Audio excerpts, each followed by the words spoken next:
সকলোকে মই ইউটিউব চেনেললৈ স্বাগতম জনাইছোঁ। সকলোৱে শিক্ষা সেতু পৰ্টেলত গৈ টিচাৰ প্ৰফাইলসমূহ বা ডাটাসমূহ কিদৰে আপডেট কৰিব লাগে আপোনালোকে গম পাইছে বা আপডেট কৰি আছে।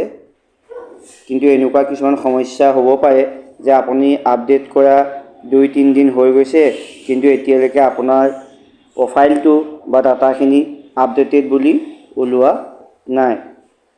তেনেকুৱা হ'লে বা কিদৰে আপোনালোকে এডিট বা আপডেট কৰাৰ পিছতো আপডেটেড বুলি ওলাব, আহকচোন আমি চাওঁ। প্ৰথমে আপোনালোকৰ নিজৰ স্কুলৰ ডাইস্কটৰ পাছৱৰ্ড মাৰি লগইন কৰিব। আপোনালোকে টিচাৰ এণ্ড ষ্টাফ লিষ্টিঙত আহিব, তাত আপোনালোকৰ ডাটাসমূহ পাবই।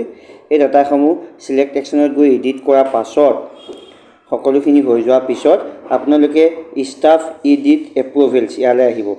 ইয়াত আপোনালোকৰ যিখিনি আপডেট কৰি থোৱা আছে টিচাৰসকলৰ ইয়াত নাম ওলাই যাব। আপোনালোকে নিজে এপ্ৰুভ কৰি দিব লাগিব। ছাইডত একশ্যনৰ তলত থাকিব, লগে লগে আপোনাৰ আপডেটেড বুলি ওলাব। ধন্যবাদ। আৰু কিবা আৰু জানিবলগীয়া থাকিলে কমেণ্ট বক্সত জনাব। ধন্যবাদ।